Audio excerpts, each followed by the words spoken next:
بسم الله الرحمن الرحيم. السلام عليكم ورحمة الله وبركاته. إن الحمد لله نحمده ونستعينه ونستغفره ونستهديه، والصلاة والسلام على أشرف الأنبياء والمرسلين محمد وآله وصحبه أجمعين، أما بعد. حاضرین و ناظرین، یہ درس نمبر 1366 ہے اور آج سورۃ المؤمنون کی 6 آیتوں کی تلاوت اور تشریح کی جائے گی۔ آیت نمبر 45 تا 50، 45 to 50۔ چلیے سب سے پہلے ہم ان آیتوں کی تلاوت کرتے ہیں، لفظی ترجمے اور ترجمے کے بعد تشریح کرتے ہیں۔ اعوذ باللہ من الشیطان الرجیم، بسم اللہ الرحمن الرحیم۔ ثم ارسلنا موسى واخاه هارون بآياتنا وسلطان مبين الى فرعون وملئه فاستكبروا وكانوا قوما عالين فقالوا انؤمن لبشرين مثلنا وقومهما لنا عابدون فكذبوهما فكانوا من المهلكين ولقد آتينا موسى الكتاب لعلهم يهتدون وجعلنا ابن مريم وأمه آية وآويناهما إلى ربوة ذات قرار ومعين صدق اللہ العظیم۔ لفظی ترجمہ یوں ہے، ثم ارسلنا، پھر ہم نے بھیجا موسیٰ کو، واخاہ ہارون، اور اس کے بھائی ہارون کو بھی، آیاتنا، اپنی نشانیوں، وہ سلطان مبین اور واضح دلیل کے ساتھ، الی فرعون و ملئی، فرعون اور اس کے درباریوں کی طرف، فاستکبروا، تو انہوں نے تکبر کیا، وکانوا قوما عالین، اور وہ سرکش لوگ تھے۔ فقالوا، چنانچہ انہوں نے کہا، انؤمن، کیا ہم ایمان لائیں، لبشرین، 2 آدمیوں پر، مثلنا، جو ہم جیسے ہیں، وقومہما، جبکہ ان دونوں کی قوم، لنا عابدون، ہماری غلام ہے۔ فکذبوہما، سو انہوں نے ان دونوں کو جھٹلایا، فکانوا، تو وہ ہو گئے، من المہلکین، ہلاک شدہ لوگوں میں سے۔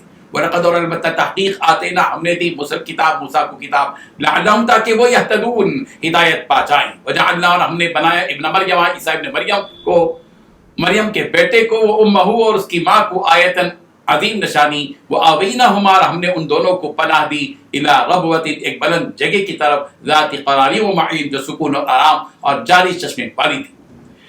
ترجمہ یوں ہے، پھر ہم نے موسیٰ اور ان کے بھائی ہارون کو اپنی نشانیوں اور واضح ثبوت کے ساتھ فرعون اور اس کے سرداروں کے پاس بھیجا، تو انہوں نے گھمنڈ کا مظاہرہ کیا اور وہ بڑے تکبر کرنے والے لوگ تھے۔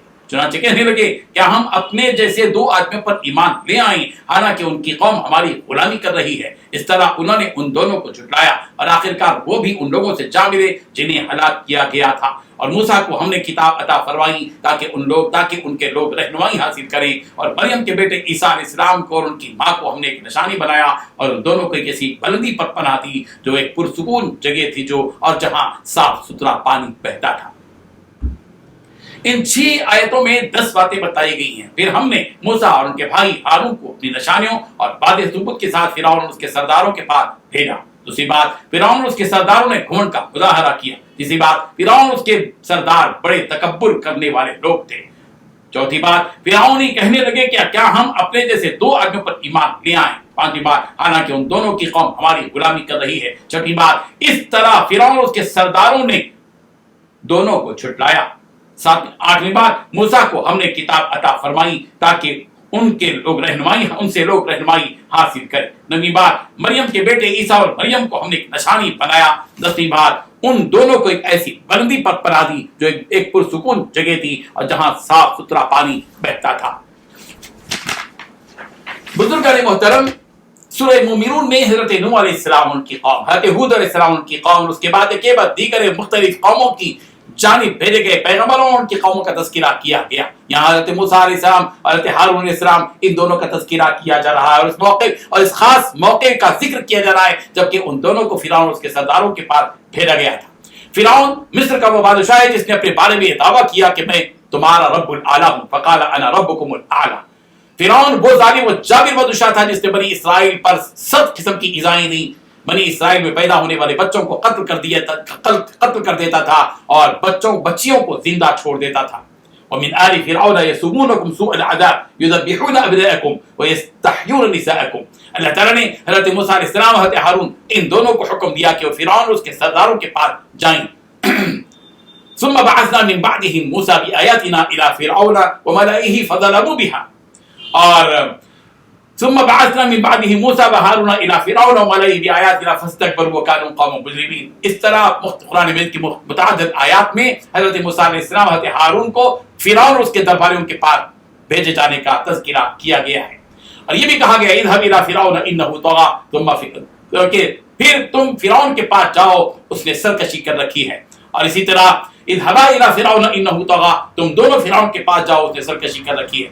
کہ وہ آیتیں ہی جن آیتوں میں حضرت موسیٰ علیہ السلام حضرت ہارون کو فرعون اور اس کے درباریوں کے پاس جانے کا حکم دیا گیا اور یہ حکم دیا گیا کہ ان کے پاس جا کر ایک پروردگار کی حقیقت کو بتلایا جائے. اللہ تعالیٰ نے حضرت موسیٰ علیہ السلام کو فرعون کے پاس اپنی نشانیاں دے کر بھیجا جیسے حضرت موسیٰ علیہ السلام کا عصا ہے اور سمندر میں راستوں کا بن جانا, چٹان میں 12 چشموں کا پھوٹ جانا وغیرہ وغیرہ. جب حضرت موسیٰ علیہ السلام نے فرعون کے سامنے توحید کا پیغام پہنچایا تو فرعون اس کے سرداروں نے غرور کیا اور گھمنڈ کیا اور دونوں کی باتوں کو تسلیم کرنے سے انکار کر دیا. اور فرعون اور اس کی قوم مغرور اور گھمنڈی قوم تھی جیسا کہ سورہ قصص کی آیت نمبر 4 میں کہا گیا ان فرعون علا فی الارض.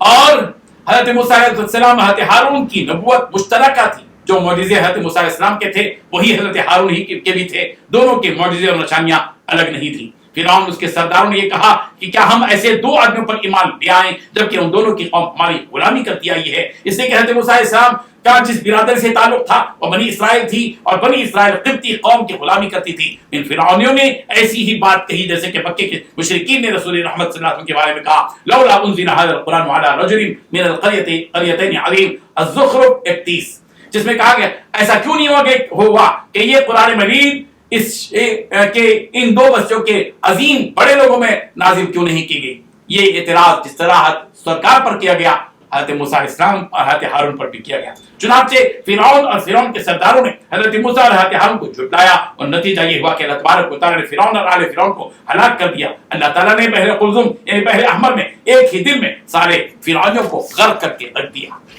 اللہ تعالیٰ نے فرعون کی ہلاکت کو بیان کرنے کے بعد اس آسمانی کتاب تورات کا تذکرہ کیا جو حضرت موسیٰ علیہ السلام کو دی گئی تاکہ لوگ اس کتاب سے ہدایت حاصل کریں. چنانچہ اللہ تبارک و تعالیٰ نے فرمایا وَلَقَدْ آتَيْنَا مُوسَى الْكِتَابَ لَعَلَّهُمْ يَهْتَدُونَ اور ہم نے موسیٰ کو کتاب دی تاکہ وہ ہدایت حاصل کرے. فرعون اس کی قوم کو غرق کر دینے کے بعد اللہ تبارک و تعالیٰ نے وہ آسمانی کتاب تورات نازل فرمائی جس میں ان کی شریعت کے احکام موجود تھے. اس میں بہت سے کاموں کے کرنے کا بھی حکم تھا اور بہت سے کاموں سے انہیں روکا بھی گیا تھا. اس کتاب کے نازل کرنے کا مقصد یہ تھا کہ بنی اسرائیل اس کتاب کے ذریعے ہدایت پالے. تورات کے نازل کی جانے کے بعد سورہ قصص کی آیت نمبر 43 میں کہی گئی وَلَقَدْ آتَيْنَا مُوسَى الْكِتَابَ مِن بَعْدِ مَا أَهْلَكْنَا الْقُرُونَ الْأُولَى بَصَائِرَ لِلنَّاسِ وَهُدًى وَرَحْمَةً لَعَلَّهُمْ يَذَّكَّرُونَ. حضرت موسیٰ علیہ السلام کی تذکرے کے بعد یہاں حضرت مریم اور ان کے بیٹے حضرت عیسیٰ کا تذکرہ کیا گیا اور ان کے سلسلے میں 2 باتیں بتائی گئی. پہلی بات یہ بیان کی گئی کہ ہم نے حضرت عیسیٰ علیہ السلام اور ان کی ماں حضرت مریم علیہ السلام ان دونوں کو لوگوں کے لیے ہماری قدرت کی نشانی بنا دیا. اسی طرح کہ حضرت مریم علیہ السلام کے بطن مبارک سے بغیر باپ کے حضرت عیسیٰ علیہ السلام کی پیدائش ہوئی اور یہ بات عدد کے بالکل برخلاف تھی. اس لیے کہ دنیا میں ہر بچہ ماں باپ کے اشتراک سے پیدا ہوتا ہے. اللہ تبارک و تعالیٰ نے بغیر باپ کے حضرت مریم کے بطن مبارک سے حضرت عیسیٰ علیہ السلام کو پیدا فرمایا اور اپنی قدرت کی نشانی قائم کر دی. سورہ انبیاء کی آیت میرے کان میں 91 میں بھی یہ بات کہی گئی وَجَعَلْنَاهَا وَابْنَهَا آیَةً لِلْعَالَمِينَ اور ہم نے مریم اور ان کے بیٹے کو دنیا جہاں کے لیے نشانی بنا دیا. اور دوسری بات حضرت مریم حضرت عیسیٰ علیہ السلام کے بارے میں یہ بیان کی گئی کہ ان دونوں کو ایسی بلندی پر پناہ دی جو ایک پرسکون جگہ تھی اور جہاں صاف ستھرا پانی بہتا تھا. اس کا مطلب یہ ہے کہ اللہ تبارک و تعالیٰ نے حضرت مریم حضرت عیسیٰ کو رہنے کے لیے بلند جگہ عطا کی جہاں وہ اچھی طرح رہ سکتے تھے, جہاں کھیتیاں بھی تھیں, پھل پھلاریاں بھی تھیں اور پانی بھی جاری تھا جو کھیتوں اور باغات کو سیراب کر رہا تھا جس کے دیکھنے سے دل خوش ہوتا تھا.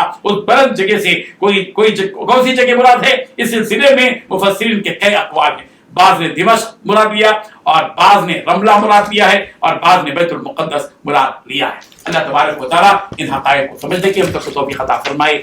آمین. وآخر دعوانا ان الحمد للہ رب العالمین.